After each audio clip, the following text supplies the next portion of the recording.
Selamun Aleyküm ve Rahmetullah. Qısa olaraq Allah Subhanahu taala buyurur ki: "Yevme la yenfe'u mâlen ve la benun illa men ətə Allah bi qalbin səlim." O gün, qiyamət günü, nə mal dövlət fayda verər, nə də övlad, ancaq Allahın huzuruna qəlbi səlim, təmiz bir qəlblə gələnlərdən başqa. Və Peyğəmbərimiz sallallahu aleyhi ve sellemə sual verirlər ki, ya Rasulullah, əyyün nəsu əfdalu, insanlara hansı daha fəzilətlidir? Buyurur ki, qəlbi məxmun və dili doğru olan kimsədir. Məxmun qəlb Allahdan qorxan, tərtəmiz, içində kin, nifrət, həsəd aparmayan qəlbdir. Ona görə Peyğəmbər aleyhissalatü vesselam duaların birində belə deyərdi, ya Rəbbi, köksümün səhiməsini, yəni qəlbimdəki kini, nifrəti, həsədi və aldatmaq niyyətini çıxart. Əl-Əkvan rahimehullah belə demişdi, insanı cənnətə aparan ən qısa yol gözəl qəlbdir. Əbu Dərdə radiyallahu belə deyərdi, mən səcdədə ikən din qardaşlarımdan 70 nəfərin adını tək-tək çəkər Rəbbimə dua edərdim.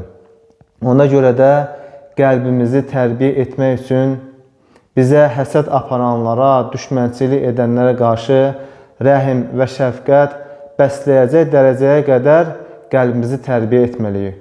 Onlara bəd dua etmək əvəzinə xeyir dua et ki, Rasulullah s.ə.v haqqında and içdiyi o izzətə və şərəfə nail olasan. Belə ki, Peyğəmbər sallallahu aleyhi ve sellem 3 şeyə and içmiş, onlardan biri də buyurur ki, Allah bağışlayan qulun ancaq izzətini və şərəfini ucaldar.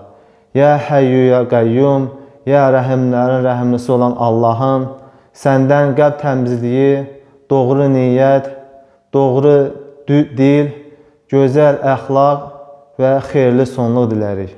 Mən yadıma düşmüşkən, bir hadisəni də qeyd edim. Yadıma düşmüşkən, bir sahabi olur, Peyğəmbər sallallahu aleyhi ve sellem onu 3 dəfə cənnətlə müjdələyir. Sahabələrlə məsciddə oturub Peyğəmbər sallallahu aleyhi ve sellem deyir ki, bura elə bir kimsə gələcək ki, Allah subhanahu taala onu sağlığındaykən cənnətlə müjdələyib. Sonra sabahsı gün Peyğəmbər sallallahu aleyhi ve sellem yenə də sahabələrlə məsciddə oturur, deyir ki, bura elə bir kimsə gələcək ki, Allah Rəsulü onu sevir, o da Allah və Rəsulunu sevir və o cənnətlə müjdələnib. Sahabələr bir-birinə dəhşətlə baxır ki, görürsən bu xoşbəxt kimsə kimdir ki, sağlığında ikən bilir ki, o cənnət əhlidir. Sonra sabahsı gün Peyğəmbər sallallahu əleyhi və səlləm məsciddə sahabələr deyir ki, bura elə bir kimsə gələcək ki, o cənnət əhlidir. Görür ki, bir sahabədir, dəstəmaz alıb məscidə gəlir, saqqalını belə tumaraya gəlir, sağ əlində də ayaqqabı. Sahabələr görür ki, bu hansı bir ibadətin nəfərlərinə sahabə deyil də. Sahabələr dəhşətə gəlir. Hansı ki, sahabələr gecələri qiyamda keçirdən, gündüzləri ibadət edən, saniyələrini Allah üçün istifadə edən, sədəqə də verən, cihad edən sahabələr olur. Bu sahabə adi sahabədir. Yəni, namaza gəlir, ibadətini edir, gündüzləri də ruzi dağcına gedir ailəsindən ötürü. Və Abdullah səfərəmiz sahibi olur. Abdullah deyir ki, olar mən sənin evində qonaq qalım. Deyir ki, olar. Abdullah namaza durur, gecə namazlarına durur. O sahabə də səhərə yaxın fitiri bağlayır, namazını qılır, gündüzləri də ruzi dağcına gedir. Abdullah deyir ki, kişi, Peyğəmbər sallallahu aleyhi ve sellem səni 3 dəfə cənnətlə müjdələyib. Sən hansı əməlin sahibsən ki, bu gözəl cənnətə nail olmuşsan sağlığındaykən? Deyir ki, vallahi siz məndən çox ibadət edirsiniz ki, az ibadət eləmirsiniz. Mən sadəcə axşam yatmamışdan əvvəl Rəbbimə dua edirəm ki, ya Rəbbim, mənim haqqıma girənləri, mənə zülm edənləri, məni söyənləri, məni qeybətimi edən qardaşlarımı bağışla. Subhanallah. Onun buna vadir eləyən nədir?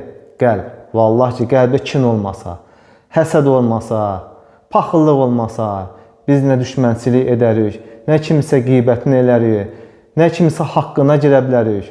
Ona görə Peyğəmbər aleyhissalatü vesselam dualar deyir ki, insan bədənində bir ət parçası var.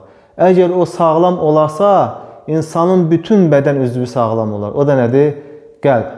Allah Subhanahu deyirəm ki, Allahumma inni əs'əluka ilm qalbən səlimən və sənə sadiqən. Ey Rəbbim, səndən səlim, doğru, dürüst, ixlaslı qəlb və doğru dil diləyirik. Selamun aleykum və rəhmətullah.